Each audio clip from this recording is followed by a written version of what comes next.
after a week off and a triple crown, it's Tuesday again, and you know what that means.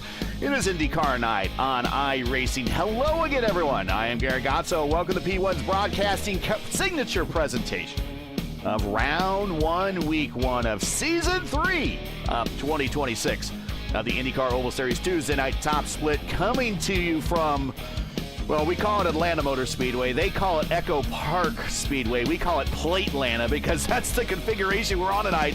Originally, we thought this was going to be the 2008 scan, and then we load into this thing, and then all of a sudden, we are meme racing tonight, whether we expected a meme race or not. Joining me in the booth now, you got to bear with me. We're doing a little on-the-job training tonight. We have Lewis Hayes is with us. Say hey, Lewis Hayes from the ISRA and the AMA series that you see here on the channel. He'll be joining Mark Murphy in the booth for the Horizon IndyCar series coming up starting next month. And if you want a little seat time, a little on-the-job training, so to speak, so he'll be joining us in the booth. But I'll introduce him here next. But first, we still have Luis Gonzalez-Nunes, so we have a Lewis and a Lewis. Lewis and a Lewis. So it's going to be LGN tonight. It's going to be say hey. That's when you hear me talk, and I'll prompt them. That's when they're going to speak up. But LGN, good to have you here. Surprise, we are at the crazy version of Atlanta, which I don't think we've been to yet. I don't think. I have no idea really what to expect other than possible meme race situation and meme race conditions. High speeds, probably 3 and 4 wide at points if you can get 3 and 4 wide on this racetrack, and just some crazy stuff going on out there. But LGN, good to have you here, buddy. We're starting off a season. Yeah, we started again. It's a kickoff again with the season, and I think we've been here. I can tell you one time. I don't know. I'm not sure which one. Maybe you have the information at some point over there, and it's gonna be really more interesting with an 108 Fahrenheit on the track. In the track actually said again, and it's gonna be really interesting with the 4 wide, 3 wide everywhere in this track. So mid-race is gonna be really interesting how the people have to remember you need to coming in the pit in turns 3 and 4, so it cannot miss in that. Say hey. Well, you're going to get a real baptism by fire with IndyCar racing. You're going to see IndyCar racing like you'd never seen it before here at Plate Atlanta. Welcome to the broadcast, first of all. Welcome to P1. Initial opening thoughts of seeing these cars on this style of racetrack. You picked it off, I guess, the best night possible to get the on-job training, because you're not going to see anything ever like this ever again. Yeah, kind of like the Blue Angels, I think it's the description of it. We're going to see a lot of formation and high speed and high G-forces out there. So I'm looking forward to it. Atlanta's a great racetrack and one that I always enjoy, so I'm looking forward to it very much. We flashed up the schedule there real quick. We will bring that back as the night rolls on. Let's get into tonight's starting lineup here from Atlanta Motor Speedway. And on the pole, with a speed of 244.6. we might see a 250 here. I don't know. We might. We will find out when the purple lap marker comes up. But our defending winner from our last race here, Casey Povolonis, the big cheese on the pole. Right next to him, Tanner Richards, who finished 3rd the last time we were here. He starts 2nd. Then Brendan Trost to 1 back in Season 3 of 2024 when we came here last, one of the last times. And Trace Shadid, who finished 3rd here in Season 2 of 2025. So look at all these names up front. All these names up front are people that have done well here in the past on the older version. So apparently Atlanta is Atlanta to these folks. Then we got Anna Klimek, I believe, is sporting a new team livery. I believe she is now with Team I5G. That is the Votive Indy Oval Series champion now. Right next to her is Seb Alexander in row 3. Then we got Adam Blocker, the Open Series champion. He lines up in row 4 next to Dave Mitchell. Mitch lining up in the 10th position there on row 5. Or excuse me, in the 8th position in row 4. Then we got Brian Campbell. Then there's Josh Ward. Josh Ward has finished here second in the last 2 races we've been here. So Josh Ward loves this racetrack as well. That is your first 5 rows here on the grid. Then we move up. We got Freebird Caleb Bashir, the prodigy. Indy Kirchenbauer looking to get back on a positive streak after coming up short in the Dark Horse Racing Series. Fortson and Hollenbaugh. Hollenbaugh, former winner here back in Season 2 of 2025 in Row 7. Big race, Nick Sadiq, Ty Quilla next to him in Row 8. Hale and Smith in Row 9. Hale is our only B-licensed driver tonight. Then we got Chris Stouffer. We don't see him very often in the top split broadcast. And Vasquez on Row 10. And then Crash Neon. And we got Kevin Allen, on the last spot on the last row in Row 11. Only 22 cars tonight, which might be a good thing. Sure, it's going to be a good thing. The livery of the Anna Klemek is just made by paint. So you see coming soon the livery for her. It's so funny because everything's painting just in paint. Yeah, I have her in a plain white wrapper I5G livery, but taking a big jump. Hello. Oh, we are caution already. Indy Kirchenbauer. Oh, no, the prodigy. What happened?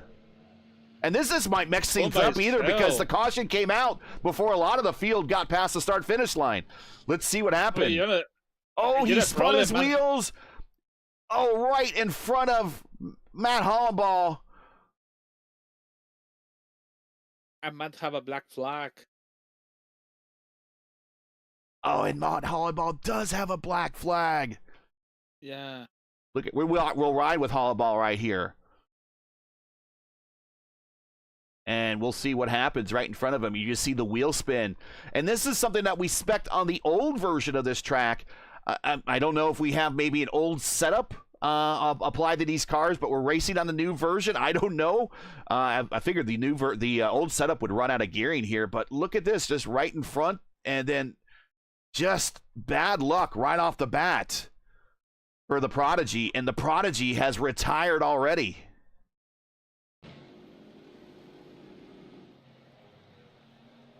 Well, we don't see that very often. We don't see that very often on opening laps here at IndyCar. We very rarely see an opening lap, even before turn 1 wreck, but we're under caution already. I don't know what you saw on that one, but your thoughts on the start here with a little bit of wheel spin, a little high torque. We don't see that a lot in these cars. Yeah, it was just super unlucky for Indy. It looks like something I would have done in IndyCar actually, but super unlucky. But luckily, everybody was able to avoid them, and let's see if we can re-rack it and get it going again.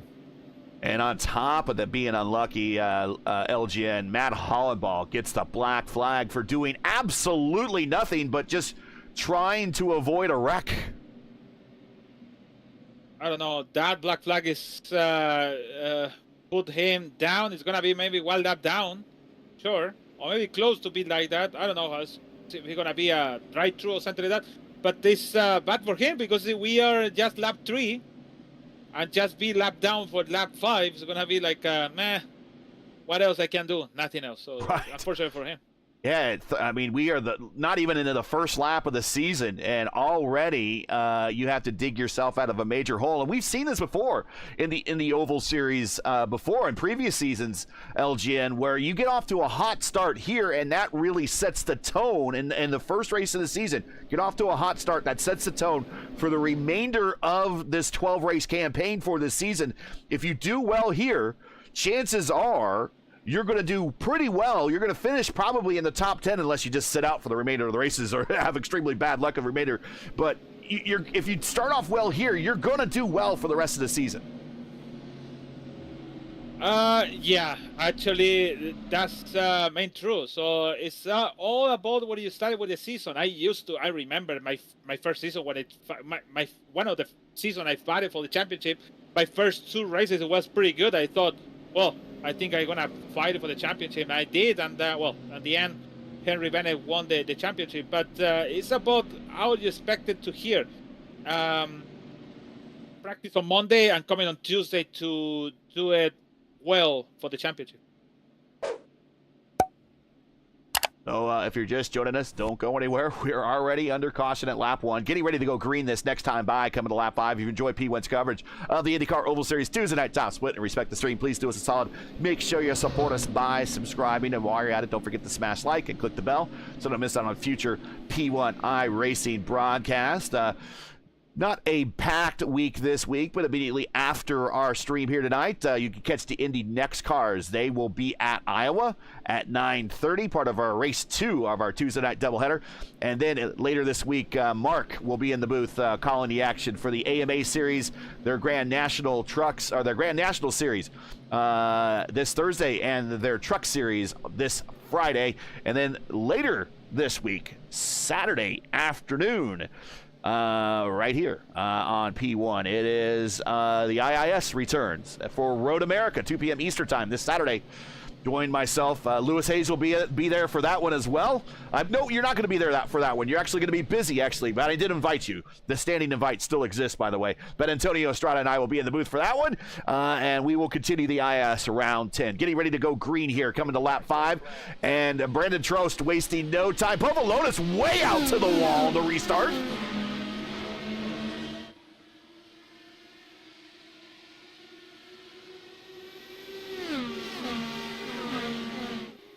Everyone trying to get settled in here. We've not really been down the backstretch at speed. Still building up speed on Plate Atlanta here. Side by side behind him is Tanner and T. Rich and Brandon Trost. And everyone else kind of just falling in line in single file now, Luis, or actually LGN, as we see this fast lap continuously resetting now. But I think a lot of these drivers are kind of trying to tiptoe around this place and feel it out right now. Because, like I said, most drivers expected the older version of this scan, not the new version, when we came into this week. Yeah, it looked like when the Charlotte is rescan again, and we change it from something we're going so fast. Sorry, bump it a little bit. It's going to be 3 wide with Seb Alexander in the middle. And he's clear to take the step. Look at that, Adam Block. Want to make it 3 wide also too. But it looks like the same. I think the people need to understand also maybe Old Atlanta could be one or one times, and also the new Atlanta another one time also too. Because it's also pretty good. I think it's nothing bad. The only problem is the Old Atlanta is very bumpy. And it's always hot, but here it's an 115, and it's pretty clear on the track. But the only problem is the pit stop entry is kind of tough. It's kind of like, oh, sure, you're going to make a mistake, but looks like it's going to be a little bit back race. Started from on till lap 30, 35 maybe, who knows. You know, with the entering off the backstretch, I mean, that's not a problem for these cars. We do it at Gateway. We do it at Homestead. We could do it at Nashville, but I don't think we do. But entering off of turn 3 is nothing new in these cars. I think what's new to these drivers is coming down from 240 miles per hour and then getting around on the apron, as we see Seb Alexander and Povolonis bang wheels just about for the lead. But it's maintaining the car control on the apron to get to pit road in the fastest way possible. It's not necessarily coming to pit road is the problem. Actually, no, it's not a problem. But the problem is getting close. Trisha did, and also David Mitchell over there. The problem is that the people are getting close. They thought they need to turn in a little bit more, and they going too close to each other. And especially over here when they come in on turn 1, when the people start to make some hero pass on the high line, and also a lot of banking. It's a lot of affecting this stuff. Now it's Caleb Rashid is going in side by side with Josh Ward. We're riding with Josh Ward. A little bit of a lift for Josh there in turns 3 and 4. Let's get the weather off. This remember me, Texas. Yes. It's the main straight. When you're confusing about who's there next to you, or you're confused about the side they give you, the guy on the left side and the wall. So it's really tough on that thing. You see Ward 244, 245, 246 going into 1 as he rides in the draft behind Ryan Campbell and Brandon Trost. And he gets a little bit of the draft from Dave Mitchell. Mitch right in front of him. They're too wide now in the middle as Anna Klimek.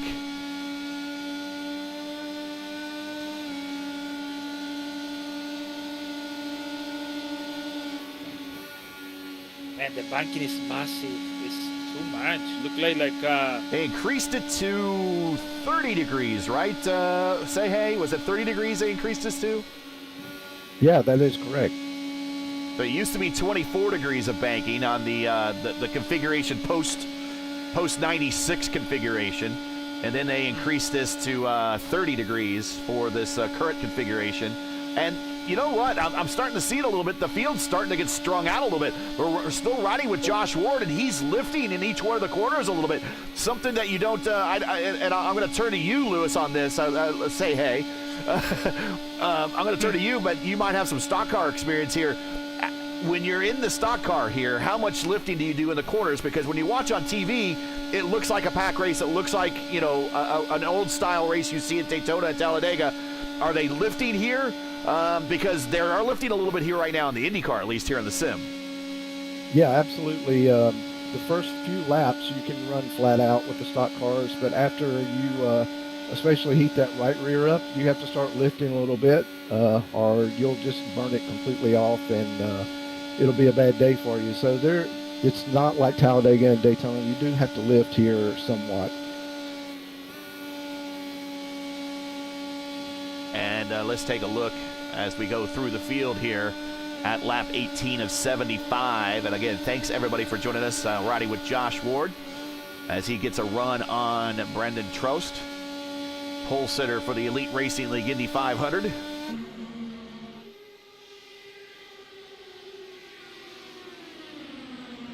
Give me the fastest laps, because it doesn't earn you any points, but it does earn you prestige today. Here's everybody's fastest laps.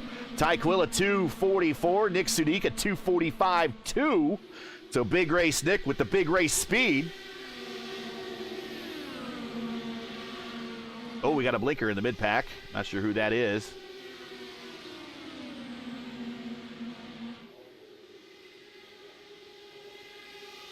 Up front, it is Casey Povolonis, still battling with Seb Alexander.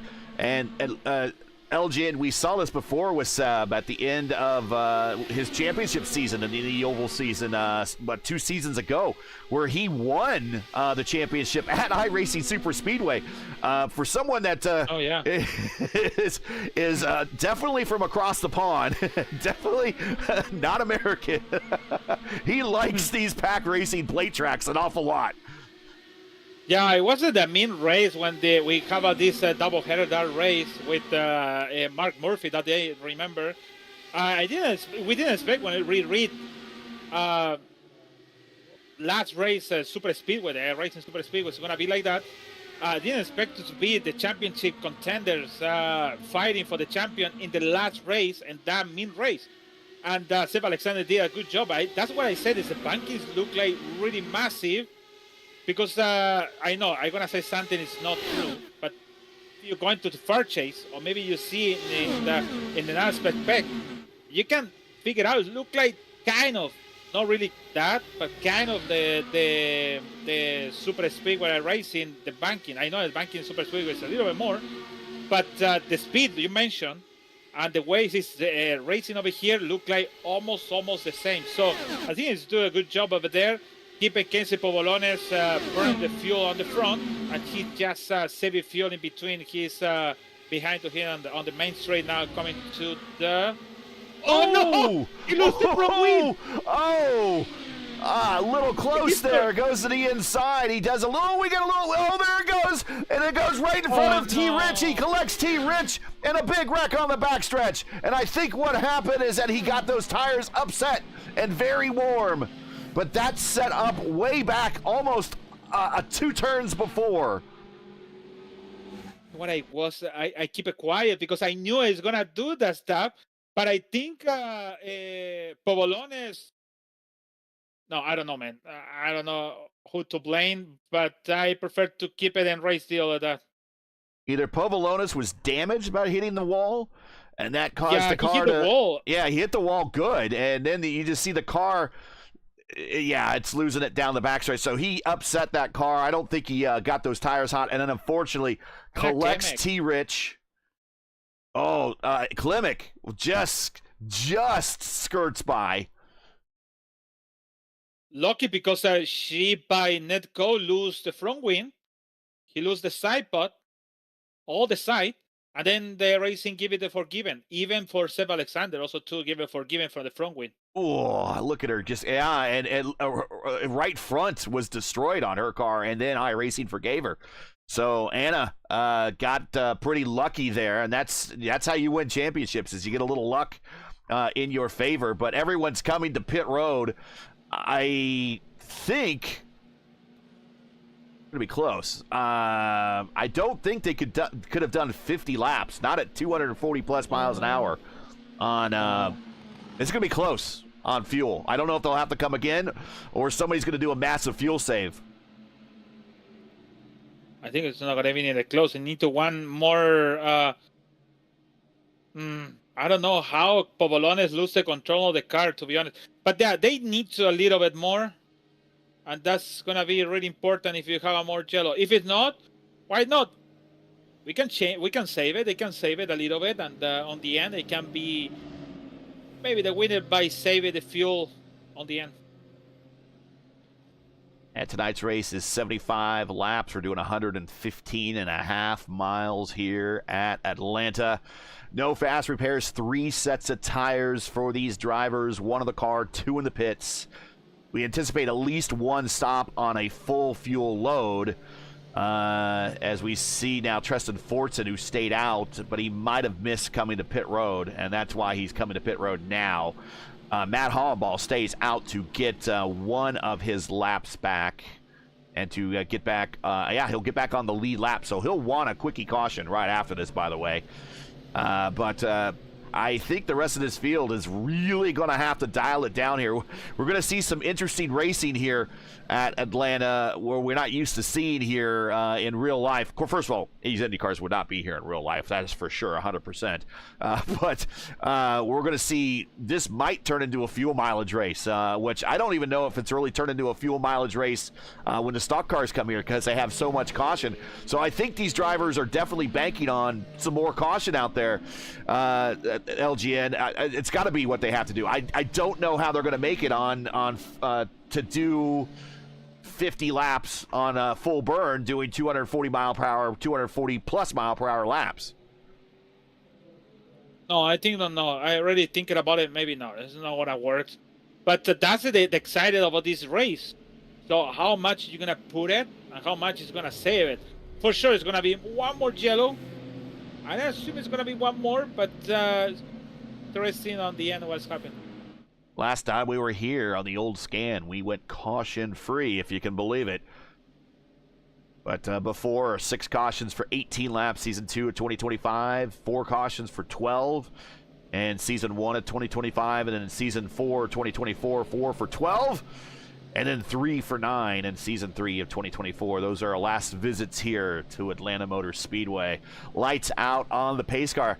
Dave Mitchell, Big Mitch, on the point as he now assumes the lead. Seb Alexander in second. Trace Shadid, who loves these drafting tracks. If there's one driver that likes to see Talladega on the schedule for these Indy cars, it's Trace Shadid. He has 2 wins there in top split competition. He is in third. Anna Klimek fourth. Brendan Trost in fifth. Brian Campbell sixth. Blocker, Quilla, Ward, and Sudik, your top 10 green flag back out here at Plate Atlanta as Mitch goes down to the apron and clips it going into 1 as he is looking to try to hold on to this lead for the time being, but right behind him it is wingtip to wingtip, nose to tail from Trace Shadid on back to Brian Campbell. Yeah, nice restart over there. I think it's going to be a really interesting over this when it's happened. He's in the apron, Dave Mitchell. First person using the apron, but I think it didn't work too much on Dave Mitchell over there. And the first place with Seb Alexander is coming to, don't know, he's going to take the lead. He's going to need to save a fuel for sure. They're going to start the plan to save a fuel to the end.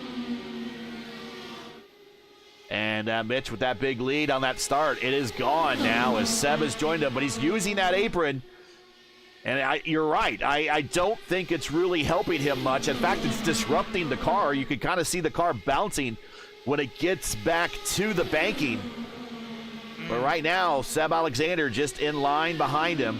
And then right now, Seb bringing with him Anna Klimek. And now, Brian Campbell up to the 5th spot as he shoots the middle. Yeah, Gary, Adam Blocker in 6th is really making some moves. He was really powering it up and catching those front runners up there coming through the... Adam Blocker's the Open Series champion from a season ago. Finished 2nd here in the Oval Series last season. He's one of the engineers for Chip Ganassi's Indy Next squads.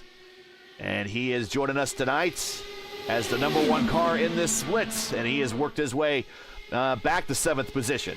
Just kind of hanging out right now. Joining him on the outside, the PRI Hoosier 500 Rookie of the Year, Ty Quilla.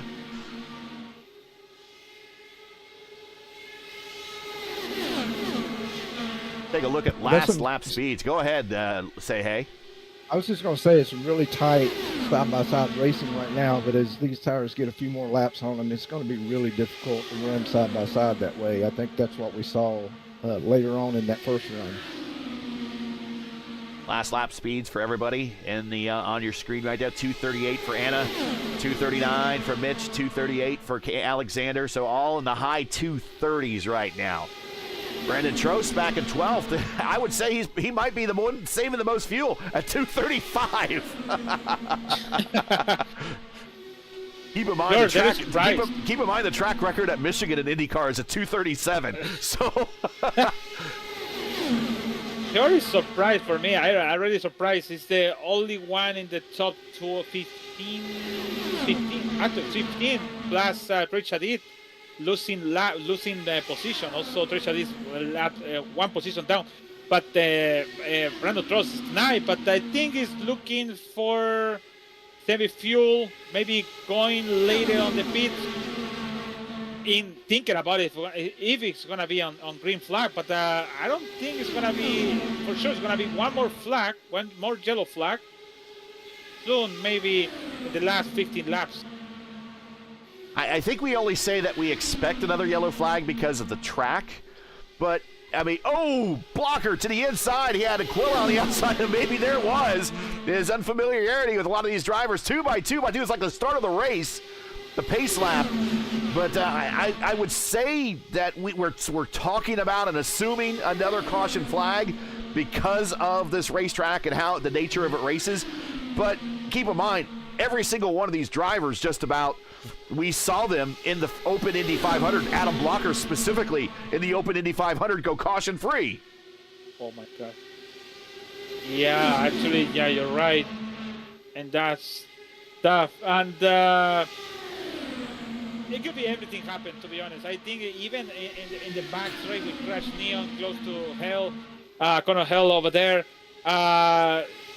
something, I think the people is still thinking about it. They need to put one more stop, but the only person is thinking about not is Brandon Trost. You know Brandon Trost is not the guy to be behind just saving fuel. Yeah, I don't know if Fuel Map 5 exists for Brendan Trost at all. Yeah, Brian Campbell making a power move for the lead on the outside there, and he looks really strong. Oh, car on the wall! That's Anna Klimek, and she takes out Trace Shadid. There it is. What happened there? There's your caution.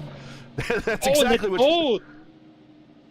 It's a massive net code in between Josh Warren and Anna Klimek. We're gonna ride with Trace Shadid because we'll see what happened. We'll go back and watch. And she collects or made contact. Oh my goodness! Crash Neon, he net codes through it. Kevin Allen, let's see. Crash Neon, I think, net coded through it.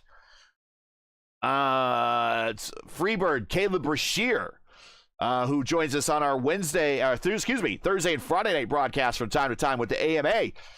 He, I think, maybe had his teammate bounce off him here in turn 1 and 2. But yeah, watch the inside. with, we'll go back to Ward, and that's already happened. We need to zoom in on that too and make it a little bit better. Let's go back here. And Ward, okay, Ward. He goes to the inside on Anna.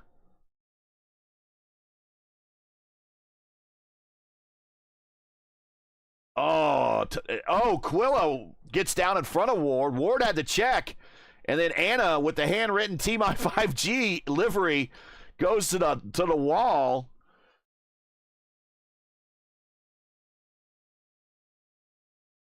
And getting involved is Trey Shadid, the draft track master here in the IndyCar Series. And his race is done. Live by the sword, die by the sword, unfortunately. And we're back under caution. Goodness. Man, the net code is really, really bad. Yeah. That's the worst one. We can see that. Yeah, that was very bad net code. And again, I think that has a lot to do with the iRacing trying to just keep up in the code with the predictive nature of collisions. And it predicted a collision that wasn't really close there, and it set the cars off.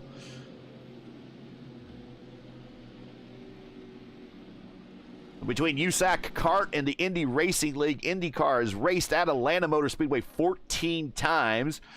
The first time was in 1965 and then in 1966. They didn't come back again until 1978. Then Kart picked up the venue on the schedule. Kart raced at Atlanta 3 times in 79, then twice again in 81, followed by single visits in 82 and 83 before dropping it from the schedule. IndyCar returned in 1998 on the brand new quad oval configuration until 2001 when it was dropped from the schedule again. Rick Mears holds the old racetrack record, which was the old oval, 1.5 straight up oval. Nothing special. No double dogleg on the front stretch with a speed of 202.4 set back in 1978. 202.2 or 202.4 set back in 1978. I just want to repeat that again. They were flawed. That was dangerous fast back in 1978, LGN. I'm going to tell you right now. Rick Mears did reset the track record in kart when they got the old turbochargers and everything applied to the cars with a 204.9. Then when the Indy Racing League revisited here back in 98, Billy Boat, there's a name we hardly ever talk about, set the track record on the old quad oval that still exists even though it's been reconfigured with a speed of 224.1. The career wins leaders at Atlanta, Rick Mears, believe it or not, has 5 wins here down in the hot south, including 4 in a row from 79 to 82. Johnny Rutherford, he has 3 wins here, including the inaugural race in 1965. And here's another name we hardly talk about, LGN. Greg Ray has 2 wins here at Atlanta Motor Speedway. That's a name we never talk about hardly anymore. Former champion, but he has 2 wins here. So that is your IndyCar history for Atlanta Motor Speedway here as we watch the IR18s for the opening week of the Indy Oval Series top split broadcast here for iRacing at lap 44 of 75. Hey, why should you be watching tin tops race next to cars that look like F-18s? Or, excuse me, why would they race cars next to planes that are F-18s? Why we should be watching cars that look like F-18s run at 250 miles per hour. So thanks for joining us, everybody. Getting ready to go green. It is Campbell, Blocker, Mitch, Quilla, and Ward, your top 5 as we are back underway. And Lewis, with the lack of everyone not coming to pit road under that caution, I got to believe everyone thinks they're good to go. Seb Alexander, black flag for passing on the passing on the yellow over Treto Forson. Treto Forson, I think, forgot. Yeah, a black flag actually. Seb Alexander. Now let's watch the restart. Just Forson just not get going? No, he doesn't. It's possible that he might have had it in the wrong engine map, and he did the pass at the line. And yeah, that's going to be a black flag, unfortunately. That's pretty bad, actually. Oh, he's coming to pit road right now to answer the call, but now up front, 2 guys that see each other at the racetrack on a regular basis. Ryan Campbell, PR guy and tire changer for Dale Coring Racing. Adam Blocker, engineer for Chip Ganassi Racing. At the point, Dave Mitchell in third, Ty Quilla in fourth, and Josh Ward, who loves this racetrack as well. He has worked his way to fifth. Caleb Brashear not showing signs of the contact with his teammate in the last caution. He's in sixth, bringing Freebird with him, and right behind him, Chris Stouffer, very quietly doing what Chris Stouffer normally does, and that's work his way up through the field and get to the point. That is your top 7 right now as we are at lap 48 of 75. A couple cautions that we've dotted this race with, but right now back under green flag here at lap 48. Christopher hit the wall a little bit in turn 3 and 4. But we start to get the spice in, and now with 28 to go, with side by side in between. Oh my God, that's close with Adam Blocker over there in turn 2. But it's going to be exciting. It's going to be spicy on the end with all these drivers, especially when the Brandon Truex is coming soon to enjoy this party. So LGN, the number 11 of Matt Hollenbach did not take tires after that first caution. He just put on a new set on this caution, and he is coming to the front in a hurry. Remember, he went down. He got a black flag at the start, almost into the back of Nick Sudik going into turn 3. That was close. It was close. Very close, man. And also want to give a shout out to Connor Hale, who is the only driver in this top split. He is the number 16th ranked driver, the 22 to start of this with iRating, but he has a B license, so he has the lowest license in the lineup. But he is doing well right now. He has got himself up into the top 10. He started 17th and is up 7 spots, Lewis, LGN. So not a bad debut for a guy that we've never really seen in the top split before. Yeah, sure. It's pretty good actually when you come in with here and see all of these names and 5.2K over here, and then you see in the top 10 have a good result. I think nothing to lose. It's just learning about the experience, and that's the thing you have to Connor do. It's a 52-62 is the strength of field for this race. So another 5K banger going on into the wall almost right behind him. That is Nick Sudik. And he is missing a front wing. Oh, definitely he loses it. Oh, no. Let's watch that again. Nick Sudik on the outside, and I think maybe, was it Brashear that crowded him a little bit? They go 3 wide through the corner. There are those new tires of Matt Hollenbach on the low side. Yep, a little bit of an aero wash. And, you know, it's hard to believe with 30 degrees of banking and all the downforce these cars can generate that they're still having moments of pushing coming off the corners here with 30 degrees of banking. Yeah, sure. It's still that when you choose the low line. I think it's same. Like you're right. I think Adam Blocker hit the wall because the aero wash is having on the front for Brian Campbell. Surprise, then Mitchell and Brandon Truex start to escape by himself. And keep it Brian Campbell. Matt Hollenbach is coming furious to come into the front. Little back for 7/10. So say, hey, I don't know if you know about the legend of Brandon Trost, but Brandon Trost has been racing on iRacing since about 2013, I believe, as a young teen. Now he's a full-born adult and he has over 1,300 wins in open-wheel IndyCar competition here on iRacing. He's a all-time wins leader, at least in the community as it stands right now. But this guy definitely knows what he's doing. He has 5 IndyCar championships between the Fixed Series and the Oval Series lineage. So he's looking for a hot start to his series, but he's a bit of a legend here in these parts. I would say so. That's incredible. And right behind him, Dave Mitchell, who had himself a good race, opening race a couple seasons ago that kind of buoyed his entire campaign that season. He runs second now in that track racing entry. Right next to him, right behind him, it's starting to put a little bit of a gap on this next group. They're still in the draft envelope, but just barely, is Campbell, Hollenbach, and Blocker, and they're going to have to start working together. Also in that group of cars is Ty Quilla. Quilla and Campbell are teammates. And Hollenbach also is a member of that team. He's a cooperative teammate. He's a technical teammate.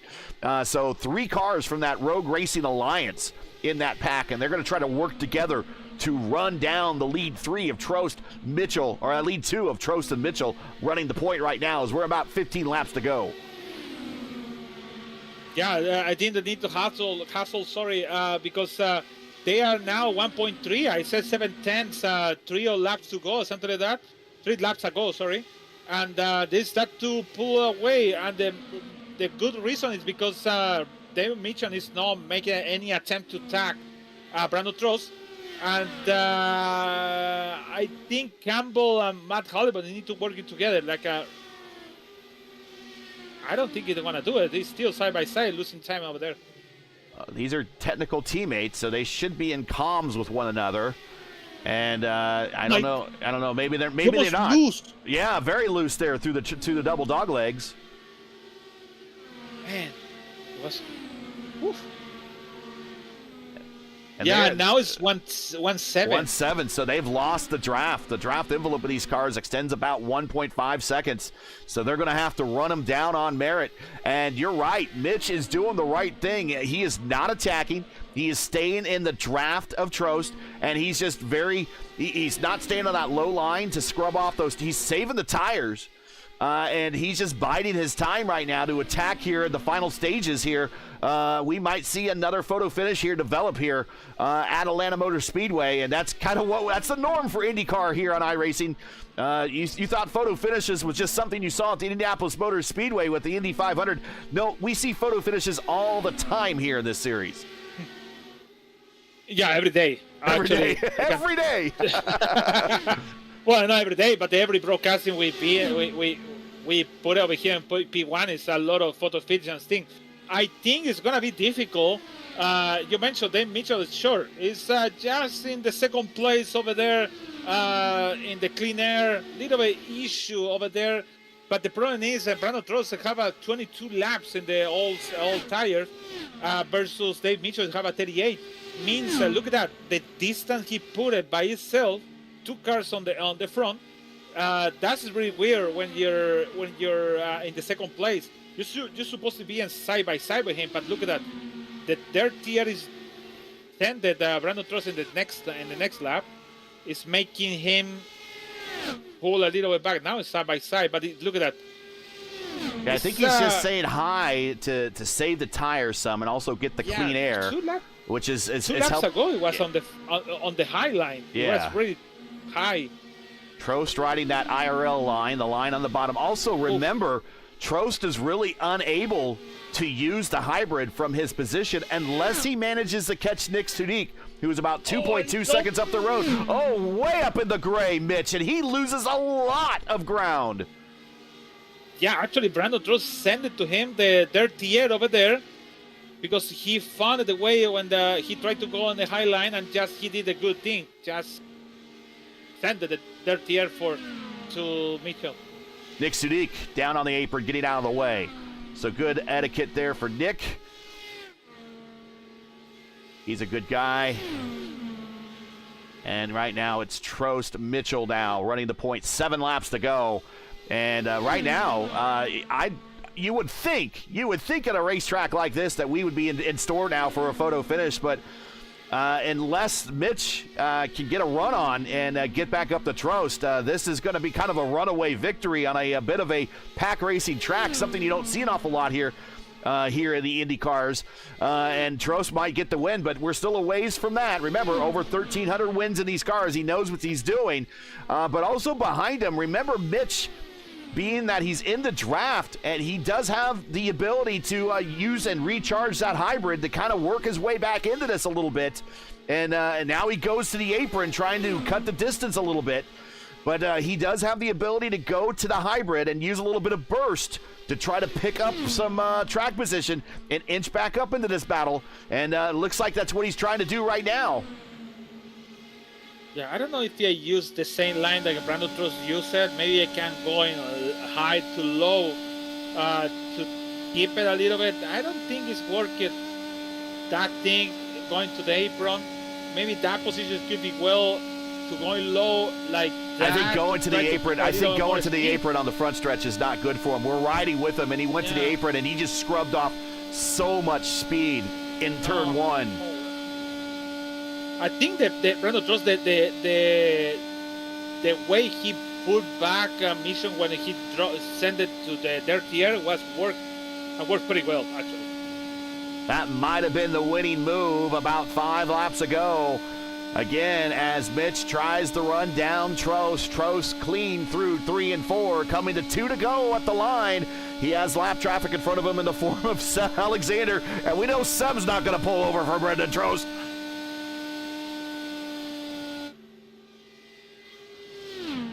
He pulls out now to 0.8 of a second.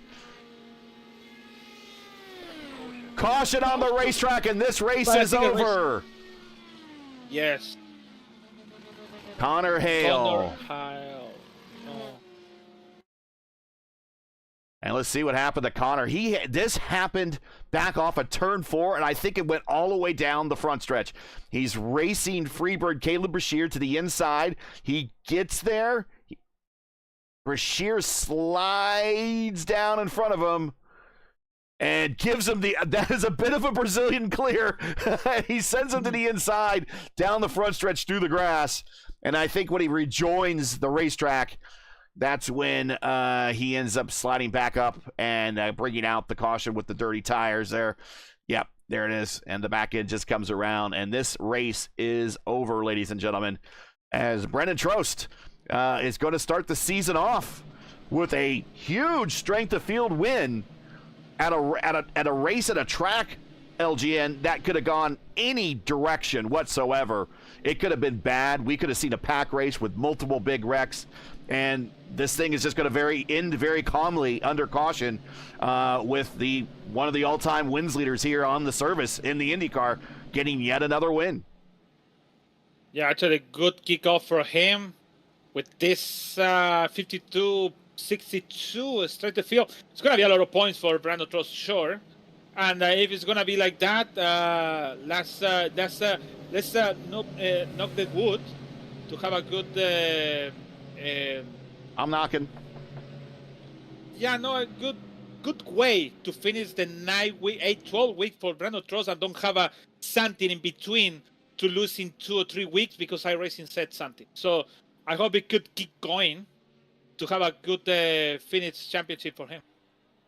Let's get in tonight's final results.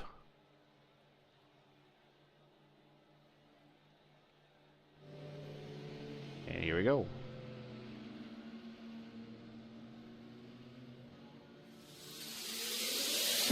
Trost with the win.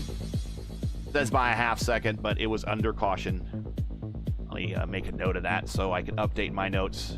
You know, that's one thing it never tells you in the iRacing results, if a race finished under caution or not. That would be something that I'd like to see that they implement with the way you could look up stats and stuff. That would be very helpful. But Dave Mitchell, good start to the season for him in second. Brian Campbell in third. Matt Hollenball, what a race for Matt. And I'm just going to say this, LGN, this has got to be, unless you overrule it, this has got to be your driver of the race. I mean, he started this race not even passing the start-finish line or just barely passing the start-finish line and getting a black flag, and he had to drive himself back to the lead lap, and then he drove himself up the 4th position. You name it, and it's going to be Matt Hollenball. And improved 10 spots. Blocker at 5th. Ty Quilla also up 10 spots. The PRI Hoosier 500 Rookie of the Year in 6th. Caleb Brashear, bit of an adventuresome race there for the Freebird. He's in 7th. Josh Ward in 8th. No podium finish. 3rd straight podium finish for Josh Ward. Chris Stouffer, very quiet race for him in 9th. Tristan Fortson, also a very quiet race for him in 10th. Moving on to the next page. Crash Neon, Hunter Smith, Kevin Allen, Nick Sudik, Connor Hale, Seb Alexander, Richard Vasquez, Trey Shadid, Anna Klimek, Casey Povolonis. And the remainder of your field, Tanner Richards and the Prodigy in the 22nd position. Fastest lap went to Nick Sudik. 299 points for the championship. That's a wow. lot.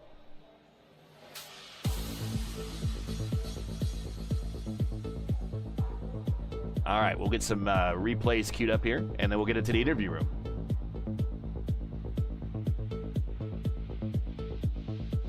Wow, LGN, I don't know exactly what I was thinking about taking my first rookie stab at calling one of these races, like taking a bunch of Hot Wheels, put them in a blender, and trying to tell you which car was in the lead.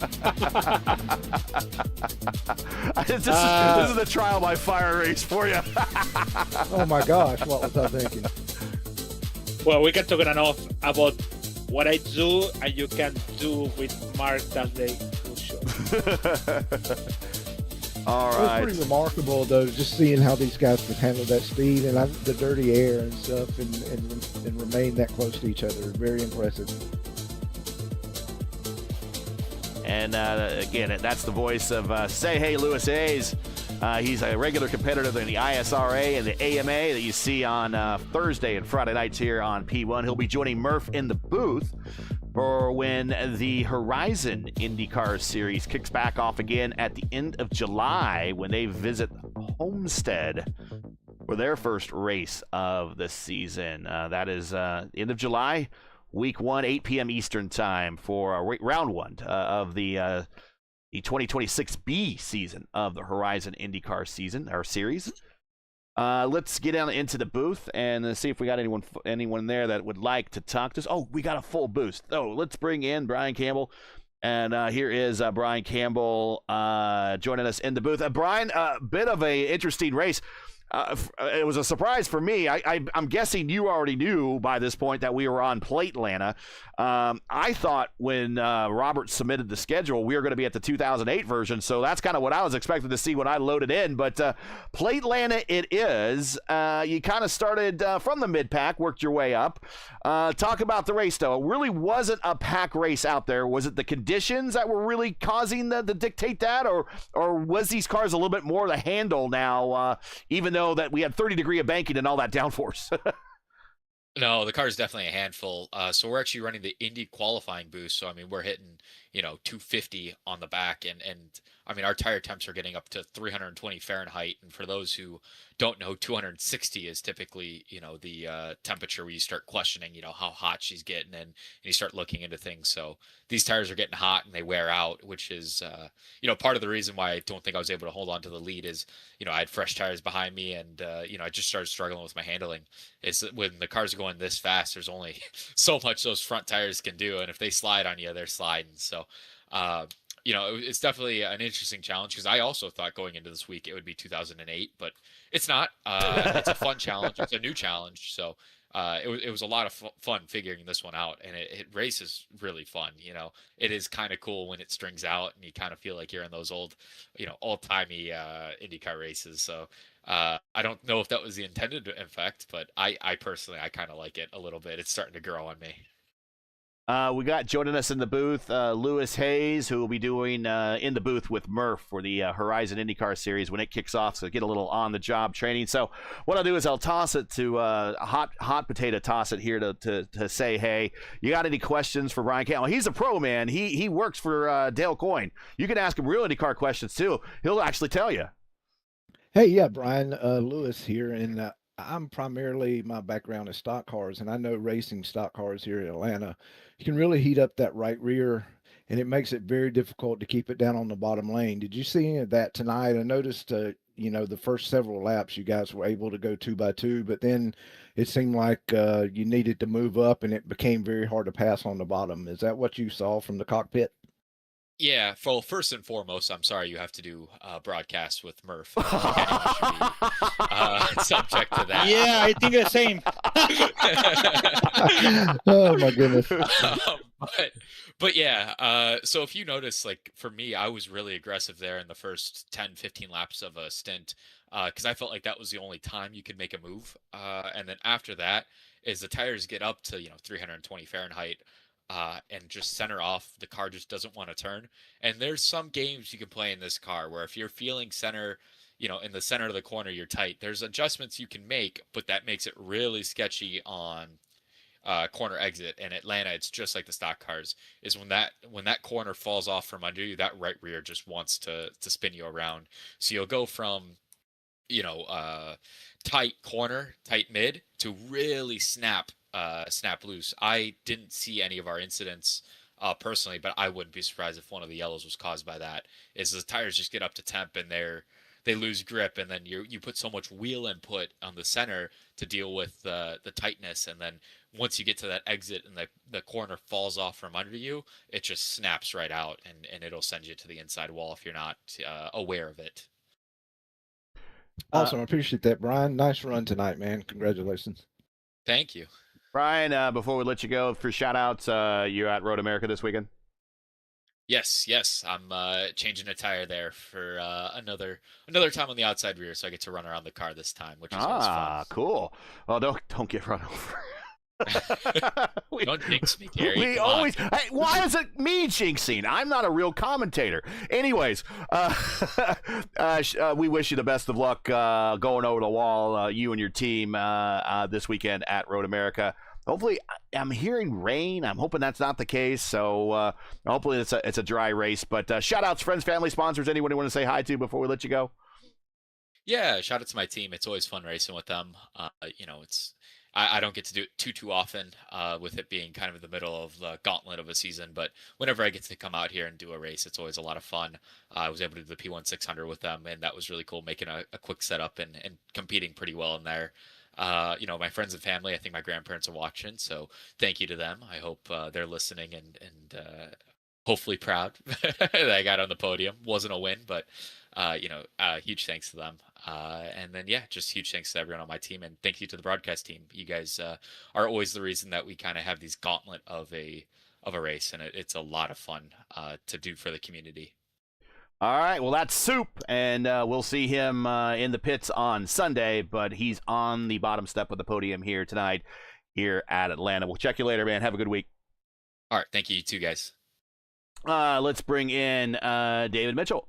And bring him on in here. And here he is, Mitch joining us. It's been a while, Mitch, but you always seem to start off these seasons really well. A couple seasons ago, you got a big top split win, got on the podium, kind of buoyed your effort through that entire season. And now, not a win, but a P2 and a very high strength of field race, 5.2K. But you really, I guess we're smart about things. And instead of kind of racing Brendan there towards the, as we got into the final stanza of this race, you kind of just stayed in line. You guys pulled away so you could kind of decide it on your own. But it looks to me that maybe dirty air kind of ended your opportunities, and you fell abreast of Brandon, was never able to kind of reel him back in. But still a good finish here on a racetrack, and again, that we all really didn't expect to be on the schedule, and voila, here it is. Yeah, well, first and foremost, thanks for having me back here. It was fun. Brandon could have thrown some air on my front wing and probably separated a little bit sooner. We talked about that. After the race. And then my big thing was I had to save fuel. I had older tires, so I was kind of in no man's land. I wanted to lead. I didn't want to give up the lead, but I had to save the fuel. So I let the guys by. Luckily, I was able to hold position and pull away with Brandon and then come home in second. I'll toss it over to Hot Potato here to Lewis Hayes, who's doing some on-the-job training for the Horizon Series coverage that we'll do at the end of next month. This is Mitch. Lewis, you got any questions for him? Hey, Dave, great race tonight, man. It seemed like you were able just to stay right there, but with the having to save fuel, wasn't a whole lot of options that you had. So do you think anything earlier in the race could have got you out front that you'd like to try over again? I mean, hindsight's 2020, and if I would have pitted when those other guys pitted, I think my tires were 14 or 15 laps older. I think I did a 48 lap stint there, which is kind of pushing it. Just being able to go back and hindsight's 2020. So what are you going to do? But trying to save the fuel and trying to save the tires. I'm actually surprised I was able to hang with Trost and bring it home in second. How much fuel did you have to save that considering we had a not including the caution at the end that ended the race, but you kind of had another caution in that last bit of racing after everyone's last stop. How much fuel did you have to save? Yeah, so I didn't set a fuel guide with the new stuff they have on for iRacing. So I think I was burning 43 in 0.43 in traffic, and when I was a leader in front, I was averaging 30.38 or 0.39, and I was just missing my window. so I had to give up the lead to just to try to bring it home. Well, discretion and valor. There you go. Congratulations on the strong finish here. And again, it's been a while since we've had you on the podium. Good to have you back. A good start to the season on a high strength of field race of 5.2K. Any shout outs, friends, family, sponsors, anyone you want to say hi to before we let you go? Nah, just the family again. Thanks to you guys again. I love what you guys do. I have friends and family tuning in all the time, and if I actually make a podium or finish well in a race, I hear from them. So that's always nice. So people are watching, and it's a lot of fun. Thanks, Dave. Good to see you again. Hope to see you more this season. With a strong start, it puts you in the running for the points. So we'll see you at the next one coming up next on the schedule, and I'll put that on the screen here for everybody.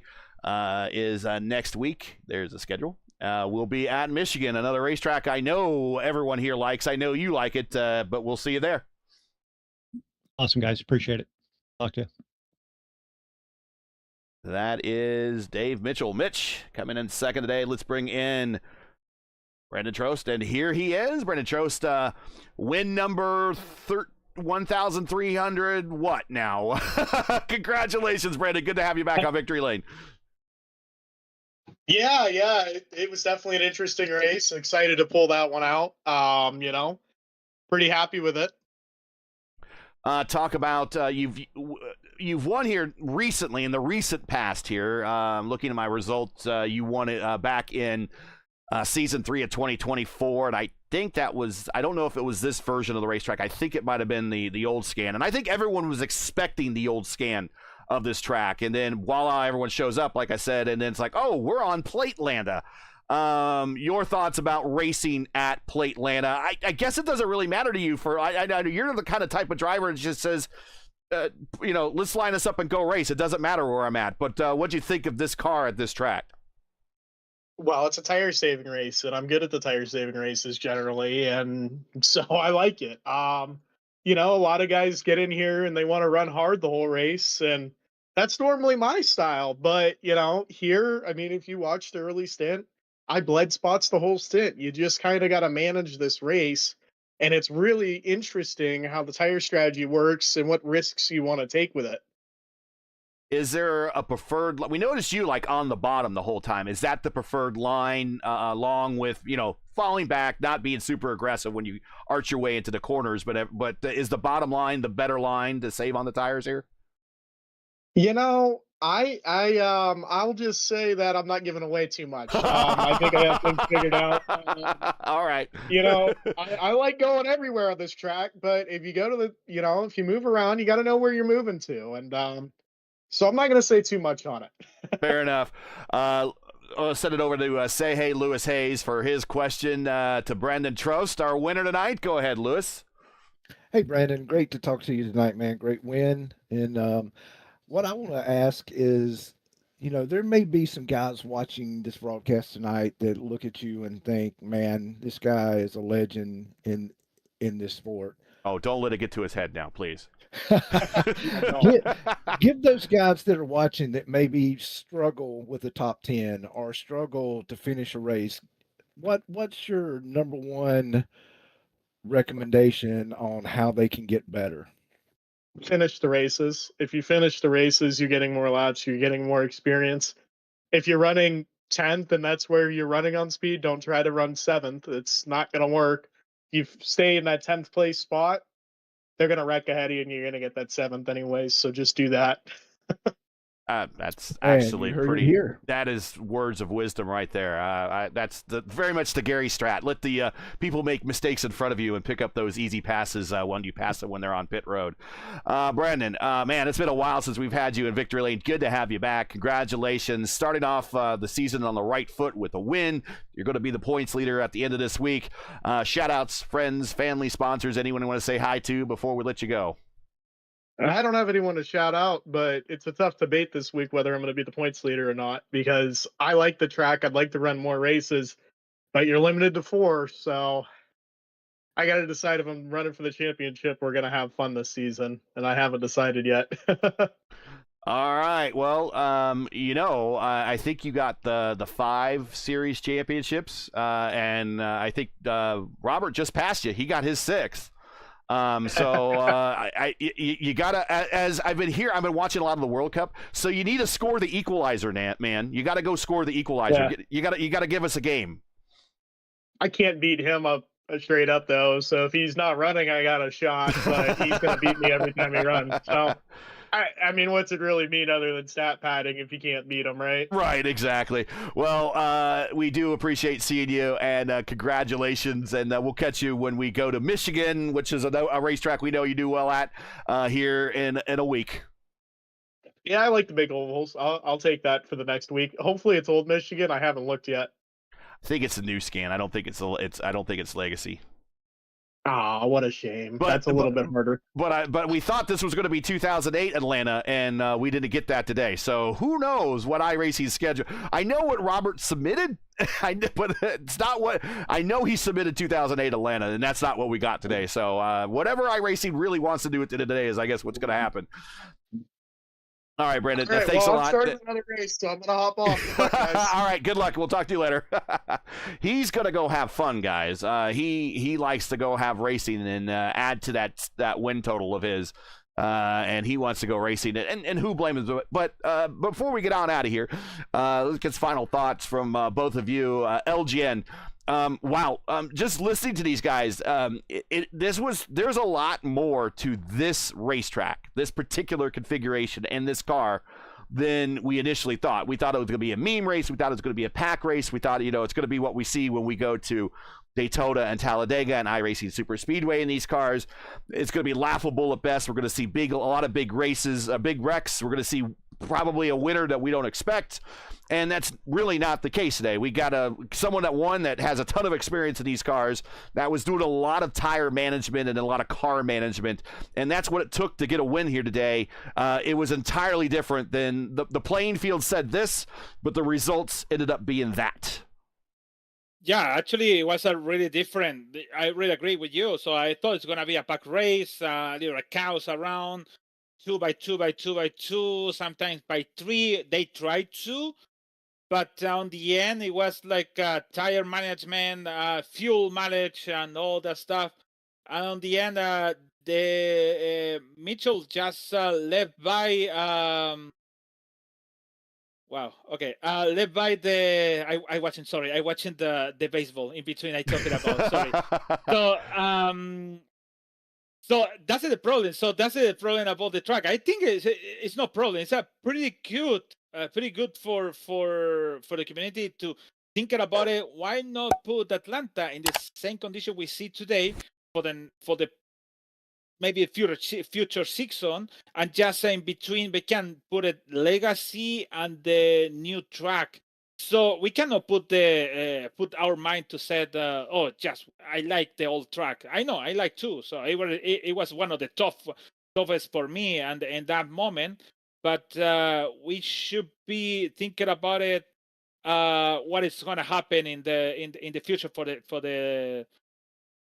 the community. So that's going to be good for us to have a new track and a new strategy. It's just not like a heavy fuel, bumpy everywhere and things. So it was really a very strange race, but it was really excited on the end with Brandon Trost winning the race by a lot margin in between the position 3 to 6 to 7 when it was Campbell and even block it around over there. So good race. So see you next week from Michigan from the first Triple Crown of the season. Yep, first race of the Triple Crown. Robert Molotska has won the last 3 races at Triple Crown races.